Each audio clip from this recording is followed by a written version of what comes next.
that I learned in this book about Nick was insane. What I remember from like the media headlines, documentaries, and things like that was that, you know, you allegedly manipulated someone who possibly was, you know, disabled in some ways. And that was not confirmed or, you know, anything in the book, but I think that is some of what the public thinks. But based on what I read in this book was that he was already having all types of very, very violent fantasies prior to even meeting you. Correct. He had those with other ex-girlfriends. Who reached out to you. Who reached out to me to warn me that he was like that. And I'm like, oh, it's just, you know, it's a scorned ex-girlfriend. And I just kind of like brushed it off like, oh, whatever. Like, they're just talking smack. And you just ignored it. I just ignored it. Spilling the tea on Gypsy Rose Blanchard today, we're diving deep into the latest scoop about her life, her relationship with her infamous mother, and the shocking events that led to Dee Dee's tragic death. Buckle up, because we're not here to sugarcoat anything. We're breaking down the truth and questioning some of her choices along the way. First up, let's talk about that book. Gypsy's been working on it for 3 whole years, and it only wrapped up after she got out of prison. Oh, it's not exactly right now. I've been working on it for about 3 years. Okay. The portion that was the final pieces was editing, and that came after I got released. Okay. So it's been a work in progress for a long time. It has. She called it a cathartic process. But let's be real, writing about such trauma after years of isolation and abuse sounds like a big deal. And while she wants us to see it as her healing journey, there's a bigger question lingering. Can a story this important really be trusted when it's pieced together from memories that have been warped by years of trauma? Add to that, she had to lean on family and friends for the details, raising the question of how reliable that info is.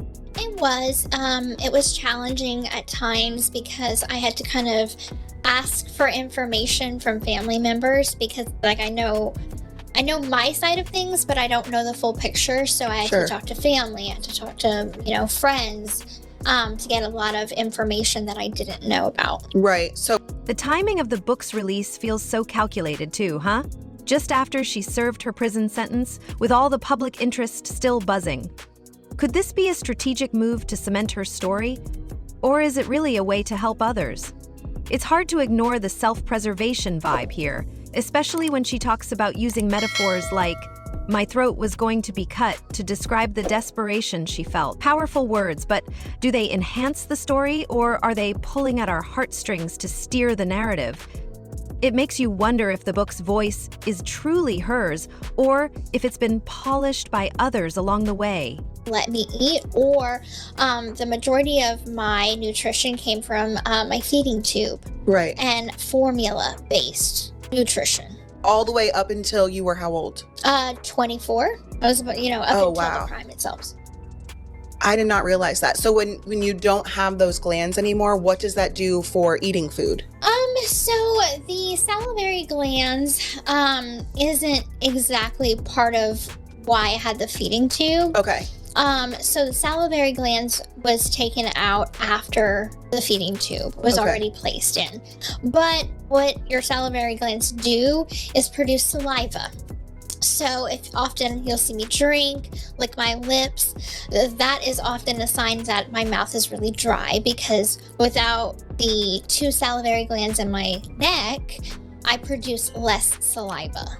Speaking of her family, Gypsy admitted that she has no idea how they feel about the book, especially since she hasn't had much interaction with them in years. There's a serious gap in the story here, with so many perspectives that could either confirm or disprove her version of events. Without those voices, can we really consider this her definitive account? And then there's the relationship with Dee Dee, which Gypsy paints in the most complicated light. She acknowledges the severe abuse she suffered under her mother's control, from unnecessary medical procedures to being forced into a wheelchair when she could walk. CPS comes just one time in your entire life? Entire life.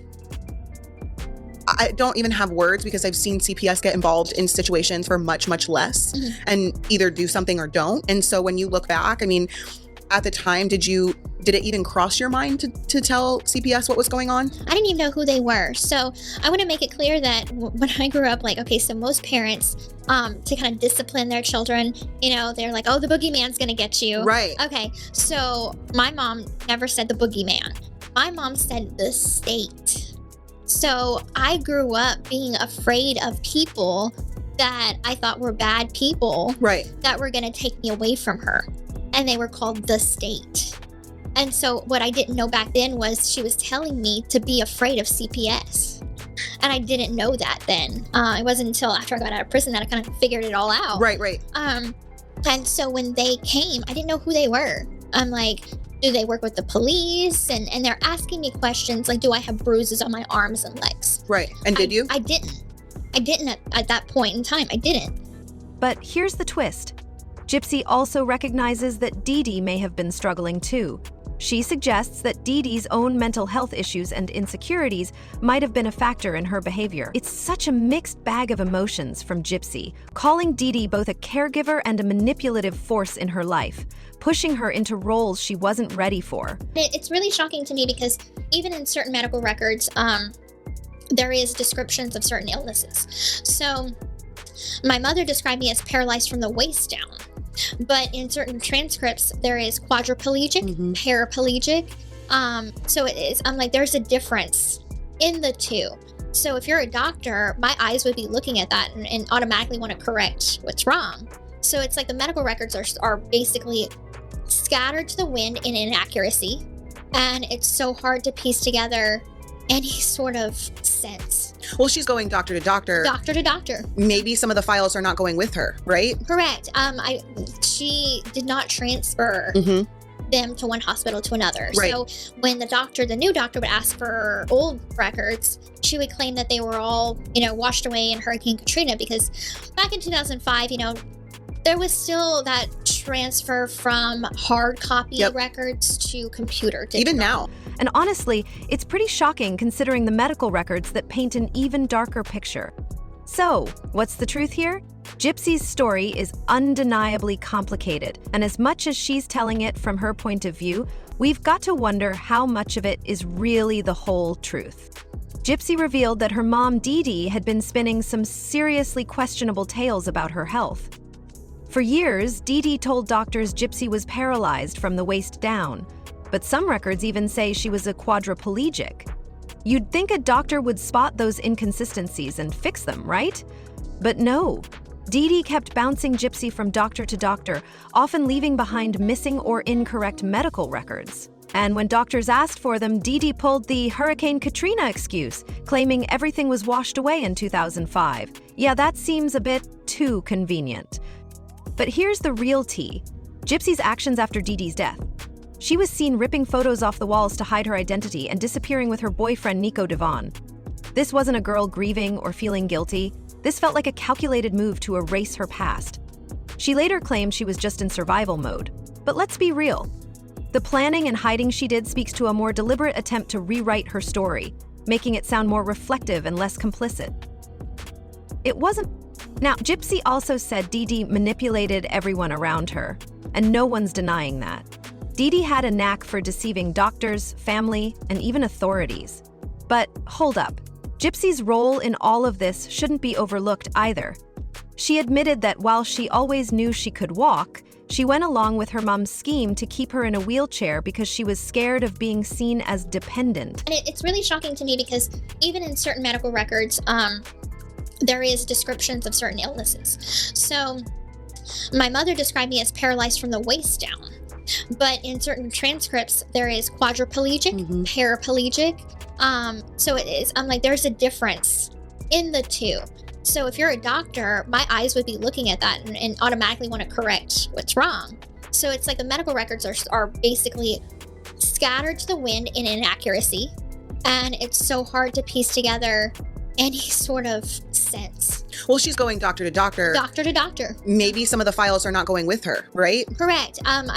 She did not transfer them to one hospital to another. Right. So when the new doctor would ask for old records, she would claim that they were all, washed away in Hurricane Katrina because back in 2005, There was still that transfer from hard copy records to computer. Even now. She painted this as being trapped in a mental prison, which, okay, might have been part of the situation, but let's not forget she had a hand in maintaining the lie. She even confessed to dancing and stretching her legs when Dee Dee was asleep, but when CPS came around, Gypsy didn't say a word. When she would go to sleep, I know that in parts of the book you talked about still being in your wheelchair, but were there ever times that you did get out of your wheelchair and walk while she was asleep? There would be times. So, like, if she had to go run an errand, there was times as I got older. Right. That I did want to stretch my legs and get out of the wheelchair. And so, you know, some of the most freeing times that I had was I would play CDs on the boombox and just dance. Yeah. That was my freedom. Did she know that you were doing that? She didn't. She did not, because I would be in trouble for walking even inside the house. Oh, wow. So then did you lose muscle mass in your legs because you were in the wheelchair so much, or no? I didn't lose muscle mass. No, because I still, like, every once in a while I would move my legs here and there, not meaning to, but, you know, she would have to correct me and be like, stop moving your legs. At what point did you realize that you were not actually needing the wheelchair? Like, how old do you think you were? I mean, I always knew that I could walk, and I've always been honest about that, but it was... And this goes right into the title. This is why I wanted to have the word stand in the title, is because, yes, I knew that I could walk. However, my mom didn't let me get out of the chair. Then there's the whole drama with a guy named Dan. Gypsy tried to play it off as a desperate, naive attempt to escape, but the truth is far murkier. She lied about her age, manipulated Dan into thinking she was younger, and ran off to his place without telling him the whole truth.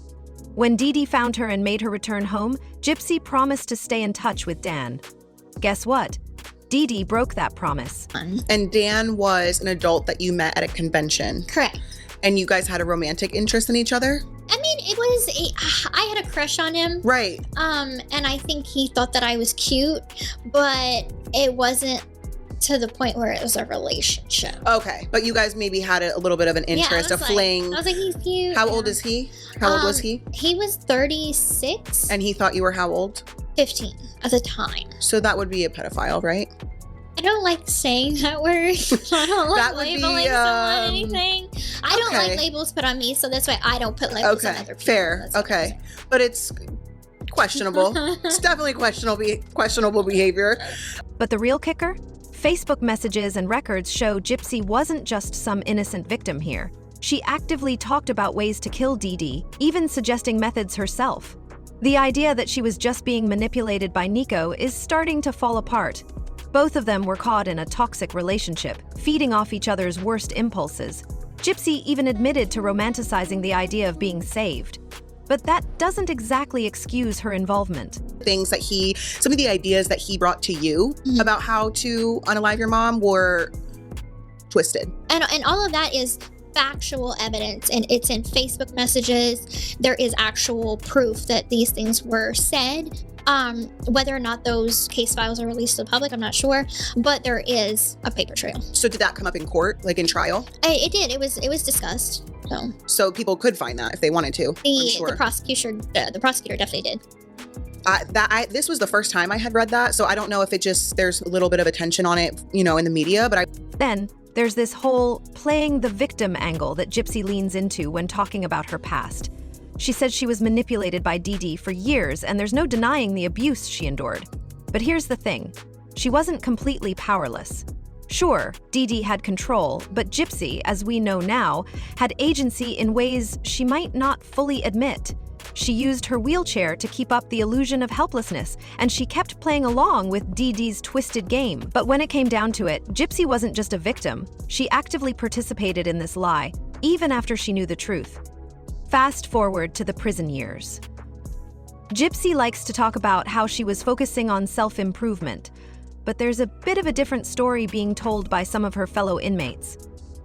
Word is, Gypsy was pretty aware of her surroundings and who she could connect with to get ahead.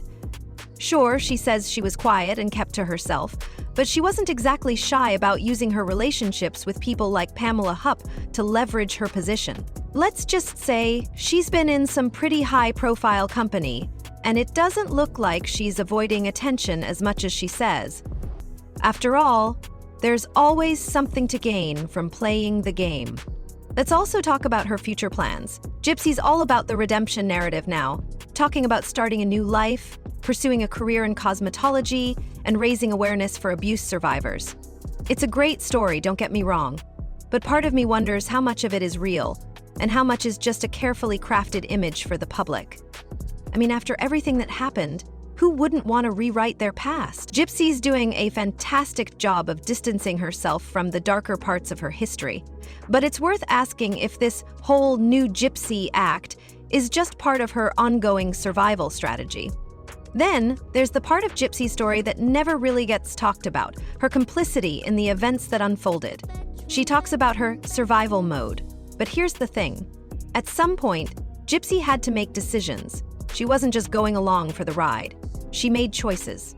She actively kept the secret of her health from authorities even though she could walk. She never revealed the truth during CPS visits. She even lied about her age to manipulate Dan into thinking she was younger so she could escape with him. All of this doesn't fit the mold of a passive victim. Gypsy knew exactly what she was doing. The night of the crime, that's where things get even messier. Gypsy's narrative is that she acted out of desperation and fear, but if we're being real, it sounds like she was fully aware of the consequences of her actions. The way she recounts events, almost with a sense of detachment, is chilling. She thought removing the photos would make her disappear from the house entirely, as though she could erase herself from the story. "How did you find her?" I asked Ginny, watching the detective work with my own eyes. But it's not just about survival anymore. It's about controlling her own narrative, shaping how she's seen in the aftermath. And that's what makes her whole story so complicated. Gypsy admitted that she packed a bag with some pretty interesting items, including a baby bottle she continued to use for comfort even as an adult. And if that wasn't wild enough, she also went to the trouble of taking down photos of herself from the walls, claiming it was to confuse authorities about her identity. Not exactly a spur-of-the-moment decision, right? It definitely feels like there was some calculated planning involved here. Then, we've got the whole wheelchair situation.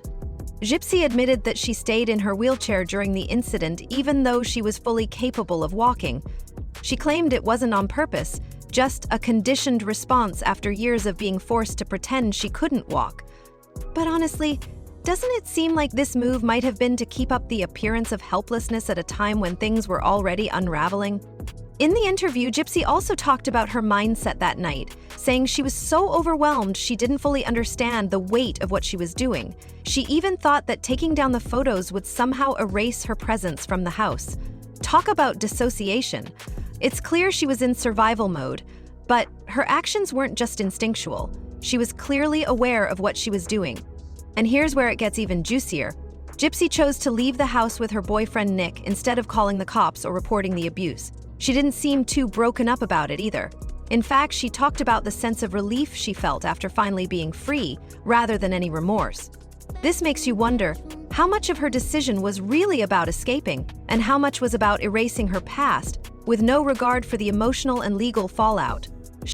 Now let's talk prison life.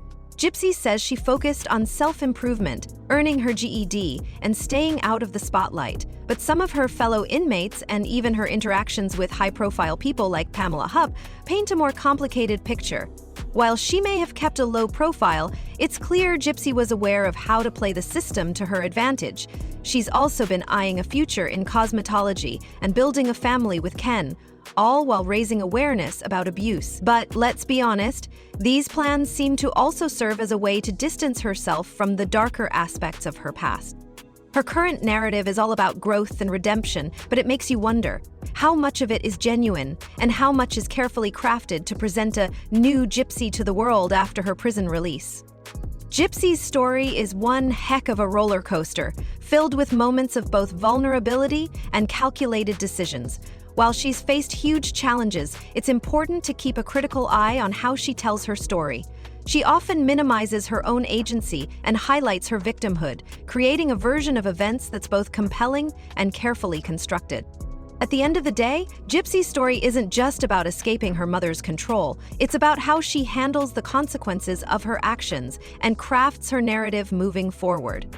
What do you think? Is she rewriting her story or just telling it like it is? Drop your thoughts in the comments. I'd love to hear what you think. Until next time, stay curious and keep questioning.